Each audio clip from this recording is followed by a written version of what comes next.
ఈ ఇన్ఛార్జ్ బాధ్యతలు రావడానికి సహకరించిన పెద్దలు కోమటిరెడ్డి వెంకటరెడ్డి గారు మంత్రివర్యులు వారికి మరియు మా తోటి కౌన్సిలర్ సోదర సోదరీమణులందరికీ కూడా పేరు పేరున హృదయపూర్వక నమస్కారాలు తెలియజేస్తున్నాం. ఏదైతే ఈ చైర్లో కూర్చోడానికి నాకు అవకాశం కల్పించిండ్రో వాళ్ళందరికీ ధన్యవాదాలు తెలియజేస్తున్నాం. మరోసారి ముఖ్యంగా వెంకటరెడ్డి గారికి పాదాభివందనం తెలియజేస్తా ఉన్నా. రాబోయే రోజుల్లో ఖచ్చితంగా ఏదైతే ప్రజలు కోరుకుంటుండ్రో నల్గొండ పట్టణ ప్రజలు ఆ విధంగానే పనిచేస్తామని చెప్పేసి ఈ సందర్భంగా తెలియజేస్తా ఉన్నా. ఏవైతే మిగిలిపోయిన పనులు ఉన్నాయో నల్గొండకు సంబంధించినటువంటివి అన్నీ కూడా మంత్రి గారి సహకారంతో పూర్తి చేస్తామని చెప్పేసి కూడా తెలియజేస్తున్నాం. అదేవిధంగా ఇంకా రాబోయే రోజుల్లో కూడా ఇంకా నల్గొండకు ఏమేమి అవసరాలు ఉన్నాయో మా జిల్లా మంత్రివర్యులు కోమటిరెడ్డి వెంకటరెడ్డి గారి సహకారంతో అన్నిటినీ సాకారం చేసే విధంగా ప్రజల మెప్పు పొందే విధంగా పనిచేస్తామని చెప్పేసి ఈ సందర్భంగా తెలియజేస్తున్నాం.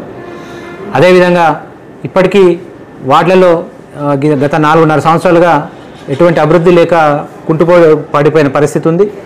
కౌన్సిలర్లు అందరూ కూడా ఎంతో మనోవేదన గురయ్యే ఈ అవిశ్వాస తీర్మానానికి పెద్ద ఎత్తున ఓట్లేసి ఆయనను దించడం జరిగింది చైర్మన్ని. తర్వాత ఇన్ఛార్జ్గా నన్ను కలెక్టర్ గారు ప్రకటించడం జరిగింది. ఈ సంవత్సర కాలంలో ఖచ్చితంగా ప్రజలు ఏవైతే కోరుకున్నారో వార్డులలో ఏదైతే అభివృద్ధి ఆగిపోయిందో వాటన్నిటిని కొనసాగిస్తాం.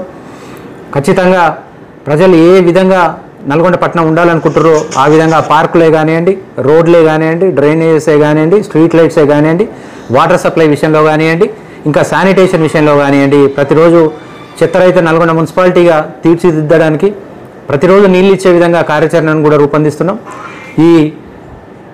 ఇప్పటికే 216 కోట్ల రూపాయలతోటి నల్గొండకు యూజీడీ శాంక్షన్ కావడం జరిగింది.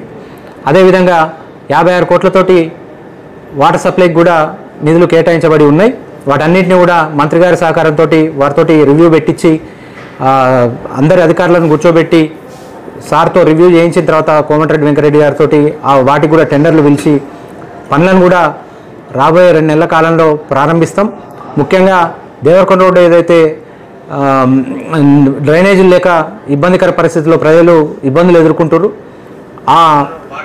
ముందుగా మంత్రి గారి ఆదేశం మేరకు ముందుగా అక్కడి నుంచే పనులు ప్రారంభించాలని వారు ఏదైతే ఆదేశించారో ఆ ఆదేశం మేరకు ఖచ్చితంగా పనులు అక్కడి నుంచే స్టార్ట్ చేస్తాం. యూజీడీ పనులు చేసి దేవరకొండ రోడ్డు ప్రాంతంలో కానీ విలీన గ్రామ పంచాయతీలలో కానీ ఏవైతే సమస్యలు ఉన్నాయో అన్నిటినీ కూడా సమగ్రంగా మంత్రి గారి సహకారంతో పూర్తి చేస్తామని తెలియజేస్తున్నాం. అదేవిధంగా మున్సిపల్ నిధులను కూడా సక్రమంగా వినియోగిస్తాం. కౌన్సిలర్లు ఎవరికి కూడా ఇబ్బందులు కలగకుండా అన్ని అందరూ అన్ని వార్డులను కూడా ఒకటే విధంగా తీసుకొని పార్టీలకు అతీతంగా, ఎందుకంటే మన జరిగిన అవిశ్వాసం కూడా మీరు చూసినారు పార్టీలకు అతీతంగా జరిగింది.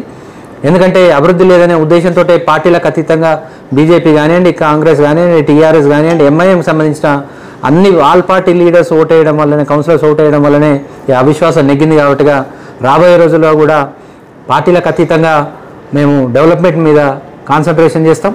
వచ్చే ఎలక్షన్లో ఖచ్చితంగా మంత్రి గారి ఆశీర్వాదంతో 48 వార్డులలో ఖచ్చితంగా 40 పైన వార్డులు గెలిచే విధంగా మేము కార్యాచరణ రూపొందించుకొని ముందుకు పోతాం.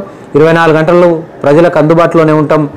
మీరు డైరెక్ట్గా మున్సిపల్ ఆఫీస్కి రావచ్చు. ఏ పని ఉన్నా మేమందరం ఇక్కడనే అవైలబుల్ ఉంటాం. ఒక చైర్మన్ ఉంటేనే ఈ ఛాంబర్ తెరిచి ఉండదు.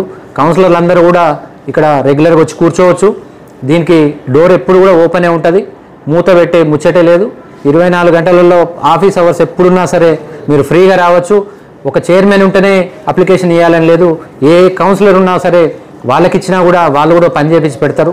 కాబట్టి మేమందరం అందుబాటులో ఉండి ఏదైతే మంత్రి గారు ఇచ్చిన ఆదేశాల మేరకు వారి ఆశీర్వాదంతో పనిచేస్తామని చెప్పేసి ఈ సందర్భంగా తెలియజేస్తాం.